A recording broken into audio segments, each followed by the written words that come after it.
So ಎಲ್ಲರಿಗೂ ನಮಸ್ತೆ. ಖುಷಿಯಾಗಿ ಒಂದು ವಿಷಯ ಹೇಳಬೇಕು ಅಂತ ಅನಿಸ್ತು ನನಗೆ. ಸೊ ಕನ್ನಡದಲ್ಲಿ ಸೂ ಫ್ರಮ್ ಸೋ ನೆಕ್ಸ್ಟ್ ಲೆವೆಲ್‌ಗೆ ಓಡ್ತಾ ಇದೆ. ಸೊ ಇದು ಬರೀ ಕರ್ನಾಟಕದಲ್ಲಿ ಅಲ್ದೇನು ಬೇರೆ ಸ್ಟೇಟ್‌ಗಳಲ್ಲೂ ಇದರ ಹಾಗೇ ಇದೆ. ಸೊ ನಾವು ಬುಕ್ ಮೈ ಶೋ ಓಪನ್ ಮಾಡಿ ಬ್ಯಾಂಗ್ಳೂರಲ್ಲಿ ಓಪನ್ ಮಾಡಿ ಸುಮ್ಮನೆ ಸ್ಲೋ ಸ್ಲೈಡ್ ಮಾಡಿದಾಗ ಎಲ್ಲ ಆರೆಂಜ್ ಇದೆ ಗುರು. ಎಲ್ಲ ಆರೆಂಜ್ ಇದೆ. ಸೊ ಕಂಪ್ಲೀಟಾಗಿ ಹೌಸ್‌ಫುಲ್ ಆಗಿರೋದು ನಮಗೆ ಕಾಣ್ತದೆ ಅಲ್ಲಿ. ಸೊ ಹೆಮ್ಮೆ ಆಗುತ್ತೆ ನಮ್ಮ ಕನ್ನಡ ಸಿನಿಮಾ ಇಷ್ಟು ಮಟ್ಟದಲ್ಲಿ ಓಡ್ತಾ ಇರೋದು. ಒಂದು, ಎರಡನೇದು ಮುಂಬೈಯಲ್ಲಿ ಕೂಡ ಈ ಸಿನಿಮಾ ಥಿಯೇಟ್ರಲ್ಲಿ ಹೌಸ್‌ಫುಲ್ ಆಗಿರೋದು ಕೇಳಿ ನನಗಿನ್ನೂ ಖುಷಿ ಆಯಿತು. ಸೊ ಕಲೆಕ್ಷನ್ ಬಗ್ಗೆ ನನಗೆ ಹೆಚ್ಚು ಮಾಹಿತಿ ಇಲ್ಲ. ಬಟ್ ನನಗೆ ಒಂದು ಯೂಟ್ಯೂಬ್ ಚಾನಲಲ್ಲಿ ಕೇಳಿದೆ. ಲೈಕ್ ಬರೀ ಒಂದೇ ದಿನದಲ್ಲಿ 3,00,00,000 ಅಷ್ಟಾಗಿದೆ. ಅದರ ಲಾಸ್ಟ್ ಸಂಡೇ ಅಂದರೆ ಮೊನ್ನೆ ಸಂಡೇ ಏನಿತ್ತು ಶೋ ಆಗಿ ಆಫ್ಟರ್ 2 ಡೇಸ್ ಸಂಡೇಲೇ 3,00,00,000 ಆಗಿದೆ. ನಂತರ ಮಂಡೇ ಅದು 3,60,00,000 ಆಗಿದೆ ಅಂತ ಕೇಳಿ ಬಹಳ ಖುಷಿ ಆಯಿತು. ಅದು ಕಡಿಮೆ ಆಗಬೇಕಾಗಿತ್ತು ಮಂಡೇ, ಆದರೆ ಜಾಸ್ತಿ ಆಗ್ತದೆ ಅಂದರೆ ಸಿನಿಮಾ ಚೆನ್ನಾಗಿದೆ ಅಂತಲೇ ಅರ್ಥ. ಸೊ ಇದನ್ನು ಇನ್ನಷ್ಟು ಸೆಲೆಬ್ರೇಷನ್ ಮಾಡೋಂಥ ಸಮಯ ಬಂತು. ಬಟ್ ಕನ್ನಡದಲ್ಲಿ ಒಂದು ಸಿನಿಮಾ ವರ್ಷಕ್ಕೆ ಈ ರೀತಿ ಬಂದಾಗ ಅದು ಯೂಸ್ ಆಗಲ್ಲ. ಸೊ ಇನ್ನಷ್ಟು ಸಿನಿಮಾಗಳು ಬರಬೇಕು. ಸೊ ನಮಗದು ಮೋಸ್ಟ್ ಇಂಪಾರ್ಟೆಂಟ್ ಆಗುತ್ತೆ. ಈ ಸಿನಿಮಾ ಬಗ್ಗೆ ಹೇಳಬೇಕು ಅಂತ ಹೇಳಿದ್ರೆ, ಮೂವಿ ಕಾಮಿಡಿ ಮತ್ತು ಹಾರರ್ ಇರೋದ್ರಿಂದ ನಮಗೆ ಎರಡು ಜನಕ್ಕೂ ತುಂಬ ಚೆನ್ನಾಗಿ ಇಂಪ್ಯಾಕ್ಟ್ ಆಗುತ್ತೆ. ಮತ್ತು ಫೈನಲಿ ಕ್ಲೈಮ್ಯಾಕ್ಸ್ ಎಮೋಷನ್ಸ್ ಇದೆಯಲ್ಲ, ಸೋ ಗುಡ್ ಆ್ಯಕ್ಚುಲಿ. ಈ ಪ್ರತಿಯೊಂದು ಸೀನ್ಸು ನಮಗೆಲ್ಲೂ ಬೋರ್ ಮಾಡಿಸ್ದೆ, ಅಯ್ಯೋ ಈ ಸಿನಿಮಾ ಎದ್ದೋದ್ರೆ ಸಾಕಪ್ಪ ಥಿಯೇಟ್ರಿಂದ ಅಂತ ಭಾಳಷ್ಟು ಕೆಲವು ಸಲ ಸಿನಿಮಾಗಳು ಅನಿಸಿದ್ದು ಉಂಟು.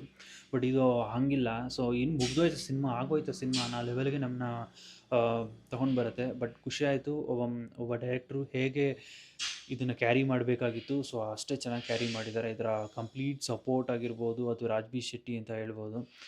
ಹೊಸ ಕಲಾವಿದರಿಗೆ ಇದು ಹೊಸ ಮೇಕರ್ಸ್ಗಳಿಗೆ ಮುಂದೆ ತೊಗೊಂಬರೋದು ಭಾಳ ಖುಷಿ ಆಯಿತು. Raj B Shetty, I like to be congratulation to you and your team.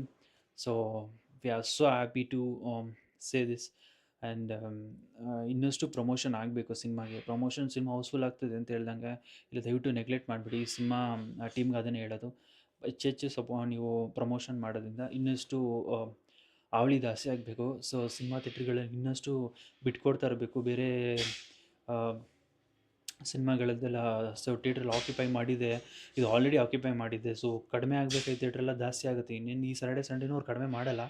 ಅಷ್ಟು ಹೌಸ್ಫುಲ್ ಇದ್ದಾಗ ಎಲ್ಲೇ ಮಲ್ಟಿಪ್ಲೆಕ್ಸಲ್ಲೂ ಕಡಿಮೆ ಮಾಡಲ್ಲ. ಇದು ಹಾಗೇ ಇರುತ್ತೆ.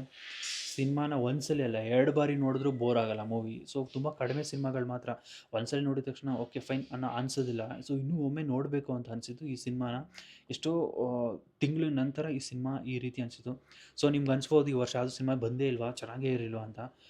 ಚೆನ್ನಾಗಿತ್ತು. ಜನ ಏನಕ್ಕೆ ಥಿಯೇಟ್ರಿಗೆ ಬಂದಿಲ್ಲ ಅಂತ ನನಗೆ ಗೊತ್ತಿಲ್ಲ. ಬಟ್ ಡಿಪೆಂಡ್ಸ್ ಅಷ್ಟೇ. ಸೊ ಸಮ್ ಪಬ್ಲಿಕ್ ಫೇಸ್ ಅಂದರೆ ಪವರ್ಫುಲ್ ಫೇಸ್, ಈ ಸೆಲೆಬ್ರಿಟಿ ಫೇಸ್ಗಳಿದ್ದರೆ ಮಾತ್ರ ಸಿನಿಮಾ ಜನ ಬರ್ತಾರೆ. ಹೊಸೊಬ್ರು ಇದ್ರ ಮುಖ ಇದ್ರೆ ಬರೋದಿಲ್ಲ ಅಂತ ಇದು ಕಂಪ್ಲೇಂಟ್ಸ್ ಇದೆ.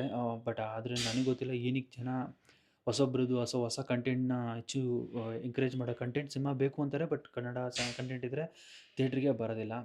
ಸೊ ಇದು ಆಗಬಾರ್ದು. ಮತ್ತು ಒಂದು ಸೂ ಫ್ರಮ್ ಸೋ ಅಲ್ಲ, ಇದು ಮತ್ತೆ ಇನ್ನಷ್ಟು ಸೂ ಫ್ರಮ್ ಸೋ ಥರನೇ ಕನ್ನಡ ಸಿನಿಮಾಗಳು ಬರಲಿ ಥಿಯೇಟ್ರ್ಗಳಿಗೆ, ಹಾವಳಿ ಇಡಲಿ. ಸೊ ನಮ್ಮ ಜೋಬ್ ಖಾಲಿ ಆದರೂ ಪರವಾಗಿಲ್ಲ, ನಾವು ಸಿನಿಮಾ ಥಿಯೇಟ್ರಿಗೆ ಬಂದು ಸಿನಿಮಾ ನೋಡೋದಂತೂ ಖಚಿತ.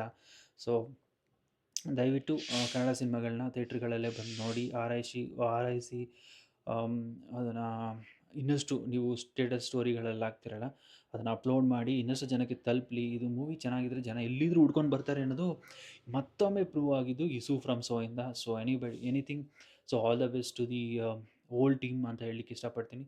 ಅಮೇಝಿಂಗ್ ಆಗಿ ಮಾಡಿದ್ದೀರ ಅವರು. ನನಗಂತೂ ಹೇಳ್ತೀನಿ, ಡೈರೆಕ್ಟ್ರಿಗೆ ಸೂಪರಾಗಿ ತೊಗೊಂಡಿದ್ದೀರ. ಮೂವಿ ತೊಗೊಳ್ಳೋದಿದೆಯಲ್ಲ ಫಸ್ಟು ಲಾಸ್ಟ್ವರೆಗೂ, ಅದು ಹೆಂಗೆ ಕ್ಯಾರಿ ಮಾಡಿದ್ದೀರೋ ಅದು ನಿಮ್ಮನ್ನು ನೋಡಿ ಆ್ಯಕ್ಚುಲಿ ಕಲಿಬೇಕು. ಅದು ನಿಮ್ಮದು ಭಾಳ ಖುಷಿ ಆಯಿತು. ಆ ಮೇಕಿಂಗ್ ಥಾಟ್ಸ್, ಇಮ್ಯಾಜಿನೇಷನ್, ಎಲ್ಲೂ ಸೀನ್ಸ್ಗಳು ಬೋರ್ ಅನಿಸಲ್ಲ. ಕರೆಕ್ಟಾಗಿ ತೊಗೊಂಡಿದ್ದೀರ. ಒಂದು ಕಂಟೆಂಟ್ ಇದೇನು ಮಲಯಾಳ ಮೂವಿ ಅಂತ ಅನ್ಸ್ಬಿಡ್ಬೇಕು ಸ್ಟಾರ್ಟಿಂಗ್ ಟ್ರೇಲರ್ ನೋಡಿದಾಗ. ನನಗೆ ಅನಿಸಿದ್ದು ಹಂಗೇನೆ. ಆಮೇಲೆ ಪಿಕ್ಚರೈಸ್ ಇದೆಯಲ್ಲ ನಿಮ್ಮದು ಸಿನಿಮಾಟೋಗ್ರಫಿ, ವಿಷನ್ ತುಂಬ ಚೆನ್ನಾಗಿತ್ತು. ವಾವ್ ಅನ್ಸ ಟ್ರೇಲರಲ್ಲೇ ಗೊತ್ತಾಯ್ತು ಆ್ಯಕ್ಚುಲಿ. ಸಮ್ ಮೂವೀಸ್ಗಳಲ್ಲಿ ಗೊತ್ತಾ, ಟ್ರೇಲರಲ್ಲಿ ಏನಿರುತ್ತೋ ಅಷ್ಟೇ ಸಿನಿಮಾದಲ್ಲಿರುತ್ತೆ. ಏನು ಆ್ಯಕ್ಟಿವಿಟೀಸ್ ಅದ್ರೊಳಗೆ ಇನ್ನೇನು ಇರೋದಿಲ್ಲ, ಖಾಲಿ ಇರುತ್ತೆ. ಬಟ್ ಈ ಮೂವಿ ಹಂಗಲ್ಲ, ಏನು ಟ್ರೇಲರ್ ಇರುತ್ತೋ ಅದು 10 ಪಟ್ಟು ಸಿನಿಮಾ ಥಿಯೇಟ್ರಲ್ಲಿ ನಮಗೆ ಶೋ ಇದೆ ಅದರದ್ದು, ಅಂದರೆ ಅದರ ವರ್ಕ್ ಕಾಣಿಸುತ್ತೆ. So we are so happy. And ಇನ್ನಷ್ಟು ಇದೇ ಟೀಮ್ ಮತ್ತೆ ಇನ್ನೊಂದು ಸಿನಿಮಾ ಮಾಡಲಿ ಅಂತ ನಾನು ಹಾರೈಸ್ತೀನಿ. ಮತ್ತು ನಾವು ಖಂಡಿತ ಈ ಥರ ಸಿನಿಮಾಗಳು ಬಂದಾಗ ನಾವು ನೋಡೇ ನೋಡ್ತೀರಿ ಅನ್ನೋದಕ್ಕೆ ಇದೇ ಸಾಕ್ಷಿ. ಸೊ ಮಿಸ್ ಮಾಡಬೇಡಿ.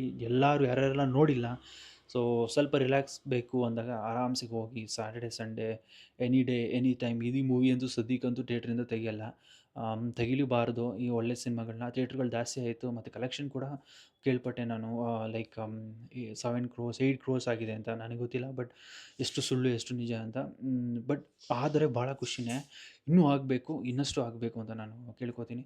ಸೊ ಇದು ನೀ ಸೊ ಸಿನಿಮಾ ಫೈನಲಿ ಸಿನಿಮಾ ಬಂದು ಚೆನ್ನಾಗಿದೆ ಅಂತ ಹೇಳಲಿಕ್ಕೆ ಇಷ್ಟಪಡ್ತೀನಿ. ಸೊ ಮಿಸ್ ಮಾಡಬೇಡಿ, ಎಲ್ಲರೂ ಹೋಗಿ ಸಿನಿಮಾ ಥಿಯೇಟ್ರಲ್ಲೇ ನೋಡಿ ಅಂತ ಕೇಳ್ತಾ, ಮತ್ತು ನಮ್ಮನ್ನ ಎಷ್ಟು ಜನ ವ್ಯೂಸ್ ಮಾಡ್ತಾಯಿದ್ದೀರಾ, ಫಾಲೋ ಮಾಡ್ತಾಯಿದ್ದೀರಾ, ಸೊ ಯಾರೆಲ್ಲ ವ್ಯೂ ಮಾಡ್ತಿದ್ದೀರಾ ದಯವಿಟ್ಟು ಸಬ್ಸ್ಕ್ರೈಬ್ ಮಾಡಿ. ಸೊ ಇನ್ನಷ್ಟು ನಮಗೂ ಮೋಟಿವೇಟ್ ಆಗುತ್ತೆ ನಿಮ್ಮ ಹತ್ರ ಈ ರೀತಿ ವಿಡಿಯೋ ಮಾಡಿ ಮಾತಾಡೋದು. ನನಗೆ ಪರ್ಸ್ನಲಿ ನೀವು ನೋಡೋದ್ರಿಂದ ಮಾಡ್ತಾಯಿದ್ದೀನಿ, ನೀವು ನೋಡಿರಲಿಲ್ಲ ಅಂದರೆ ನಾನು ಮಾಡ್ತಾನೇ ಇರಲಿಲ್ಲ. ಸೊ ಬಾ ದಯವಿಟ್ಟು ಇನ್ನಷ್ಟು ಸಬ್ಸ್ಕ್ರೈಬ್ ಮಾಡಿ, ಸಪೋರ್ಟ್ ಮಾಡಿ, ಮತ್ತು ಪೇಜ್ಗಳನ್ನ ಫಾಲೋ ಮಾಡಿ, ಮತ್ತು ಮತ್ತಷ್ಟು ಇನ್ಫಾರ್ಮೇಷನ್ ನಾನು ನಿಮ್ಮ ಬಳಿ ತೊಗೊಂಬರ್ತೀನಿ. So thank you so much. See you again. Bye.